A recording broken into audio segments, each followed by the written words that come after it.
The living room had the calm vibe of a lazy Sunday afternoon, except it wasn't Sunday, and it wasn't calm. My wife, now my soon-to-be ex-wife Amanda, stormed in like a tornado of rage, her heels clicking furiously on the hardwood floor. She stopped dead in front of me, her hands clenched into fists. "We need to talk, you creep," she spat, her voice almost a scream. I lowered the TV volume, tossed the remote on the couch, and met her glare with a weak grin. I'd been expecting this moment. No, scratch that, I'd been waiting for it. "What's up, sweetie?" I asked calmly, leaning back like I had all the time in the world. Her face turned red, and she pointed at me like I was a bug she was about to squash. "Don't you dare play dumb with me, Ryan. You know exactly what's up. You cheating bastard." Now, this was rich. My wife accusing me of cheating? Oh, the irony was thick enough to spread on toast. I folded my arms, giving her my best unimpressed look. "Cheating, huh? And who exactly decided that?" "Melanie," she hissed, the name practically a dagger thrown in my direction. "I just got off the phone with her. She told me everything." Ah, Melanie. My wife's best friend, also a grade A busybody with legs that went on for miles and a personality as subtle as a jackhammer. Melanie was the kind of woman who thrived on stirring the pot, and for reasons I could only half explain, she'd taken a shine to me recently. Not that I was complaining. "Well, that's that then," I said flatly. "Melanie said it, so it must be true." Amanda's voice jumped an octave. "Don't you dare mock me, Ryan. Are you seriously not going to deny it? Would it matter if I did?" I shrugged. "You've already made up your mind." Amanda's lips twitched, and for a second, I thought she might actually slap me. Instead, she leaned forward and hissed, "So you're admitting you screwed Melanie?" The absurdity of the situation was too much. I couldn't help myself, I smirked. "Would it make you feel better if I said she wasn't disappointed?" Her hand twitched like she was weighing her options. Slap me? Throw something? Both? Instead, she took a step back and crossed her arms. "You're disgusting, Ryan. Disgusting. And you're going to pay for this." I raised an eyebrow. "Am I?" "Damn right you are," she snapped. "If you think you can cheat on me, then guess what? Two can play this game. I'm going to sleep with another man. Multiple times, if I feel like it. And there's nothing you can do about it." I let that hang in the air for a second, then nodded slowly. "Fair enough." Her jaw dropped. "What?" I said fair enough, I repeated. "If that's how you want to handle this, go ahead. Hell, I'll even give you a head start. You were thinking of Nathan, right?" The mention of his name made her freeze. "Bingo." What are you talking about?" she stammered, suddenly losing the confidence she'd strutted in with. I leaned forward, resting my elbows on my knees. "Oh, come on, Amanda. Nathan. Your boss. The one you've been practically dry-humping over coffee breaks for the last few months. Don't act like I didn't notice." Her face turned ghostly pale. How do I know?" I cut her off, my voice calm but razor-sharp. "Well, sweetie, let's start with the obvious. You've been wearing skirts short enough to qualify as napkins. You've been coming home late, smelling like his overpriced cologne. Oh, and then there's the little matter of your phone calls." Her hand flew to her pocket like she thought I'd snatch her phone right then and there. You've been spying on me?" "Spying?" I laughed, the sound cold and humorless. "Let's call it what it is, listening. You're not exactly subtle, Amanda. The calls with Nathan were bad enough, but when you started chatting with Melanie about how to teach me a lesson, well, let's just say I'm not as stupid as you think I am." Tears welled up in her eyes, but I wasn't done. Not by a long shot. "Oh, and by the way," I continued, "your little plan to use Melanie as bait? Bold move, I'll give you that. But here's the thing, I knew what you were doing. And yeah, I went along with it. Why? Because if you're going to accuse me of cheating, I might as well make it worth my while." Her jaw worked like she was trying to form words, but nothing came out. Finally, she whispered, "You're a monster." "Maybe," I admitted with a shrug. "But I'm not the one who turned my marriage into a joke. That's all on you, sweetie." The silence that followed was deafening. Amanda's face was a mixture of rage, guilt, and panic. She opened her mouth to say something, but I cut her off with a single word. Divorce. Her head snapped up. What? I choose the divorce option, I said calmly. You gave me the choice, either accept you screwing Nathan, or we end this. So let's end it. But I don't want a divorce, she wailed. I love you, Ryan. I just wanted to get back at you. Save it. I stood up, towering over her. You can't get back at me for something I didn't even do until after you'd already decided to cheat. This marriage was dead the moment you started sneaking around like a horny teenager. She burst into tears, but I didn't care. This was only the beginning. Amanda's tears were flowing now, but I didn't flinch. Her sobbing only made her look more pathetic. Whatever sympathy I might have had for her was long gone by this point. She could cry herself into dehydration for all I cared. It wouldn't undo what she'd done. But Ryan, she croaked, you don't understand. Nathan and I, we didn't sleep together. I swear. Oh sure, I said, my tone dripping with sarcasm. You just accidentally lost your bra somewhere between the office and home a few times, right? That's not what it looks like, she stammered. We flirted, okay? And maybe we kissed once. But I swear it didn't go further than that. I snorted. Amanda, I've got a little secret for you. I put a recorder on our home phone. I've heard the conversations you've had with him. Every single one. So don't waste your breath trying to convince me it was just a kiss. Her face crumpled, and she sank into the nearest chair. Oh God, you heard everything. Everything, I said with a grin that could cut glass. Even like that time you called and bragged to Melanie about holding hands with him in his car, giggling like a damn teenager. Or when you called Melanie again to strategize about how to seduce me so you'd have an excuse to hook up with Nathan guilt-free. Cute plan, by the way. Amanda's head snapped up, her face turning red. I was upset. You were so distant, and I thought you were cheating on me with Melanie. Distant. I barked out a bitter laugh. Yeah, I guess I was distant. It's hard to feel all lovey-dovey when your wife starts acting like she's auditioning for a role in Desperate Housewives. And Melanie? Sure, I took the bait. But that was after you started pulling your little stunts. You set the stage, sweetheart. I just played the part. She opened her mouth to argue, but I wasn't done. And for the record, Melanie didn't disappoint. In fact, she was so eager to help you out with your little scheme that she practically jumped into my lap the second I gave her the green light. Her mouth dropped open in shock. You're disgusting. Maybe, I said with a shrug, but at least I'm honest about it. Can you say the same?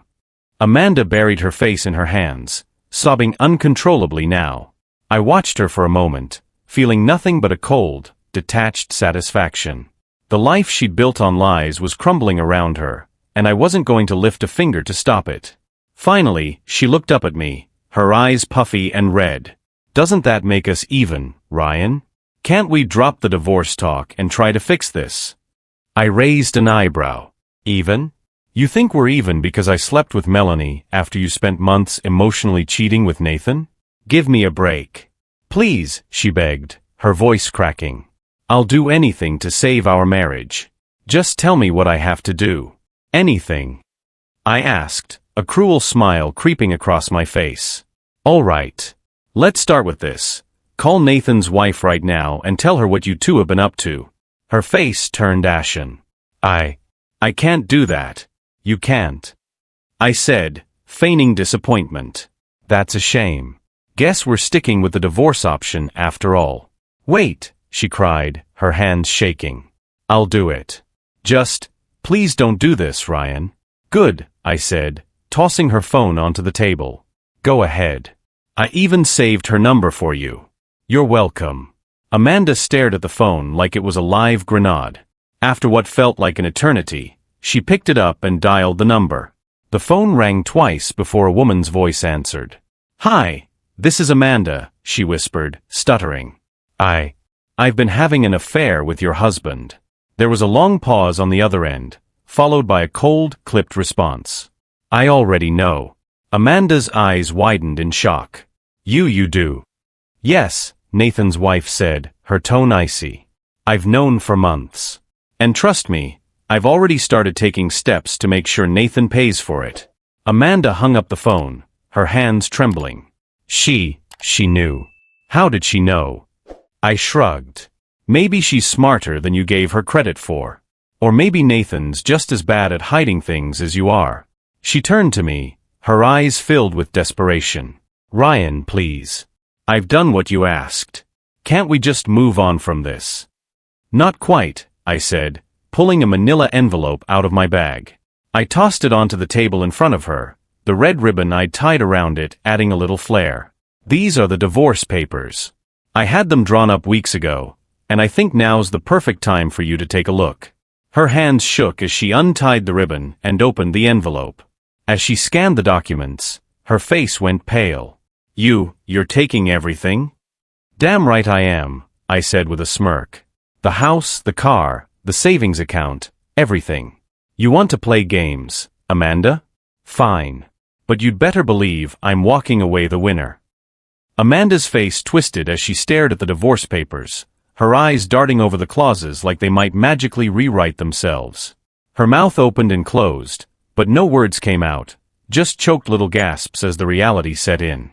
It's not fair, Ryan, she finally managed to whisper. Fair. I chuckled darkly. Let me tell you about fair, Amanda. Fair would have been you coming to me like an adult if you were unhappy instead of sneaking around with your boss.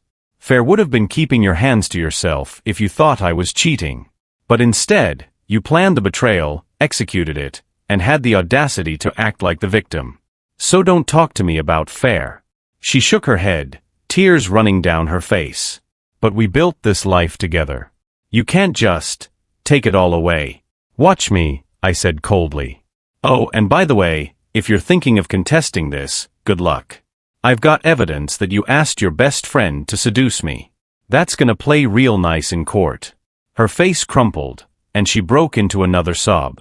Ryan, please. I'll do anything. Anything. Just don't end this. I love you. Love me. I barked out a laugh. You loved me so much you were planning to screw Nathan tonight as revenge for something I didn't even do until you forced my hand. That's not love, Amanda. That's insanity. She was trembling now, her hands clutching the divorce papers like they might disappear if she held on tightly enough. But I wasn't done yet, not even close. Here's what's going to happen, I said, my voice calm but laced with steel. You're going to send Nathan an email tonight. Not a text, an email, CCing your boss, HR, and whoever else in that office needs to know. In this letter, you will explain your affair with Nathan. I want it spelled out in black and white. Her head snapped up, her eyes wide with horror. You can't be serious. Oh, I'm dead serious, I said with a smirk. Nathan's been screwing his subordinate.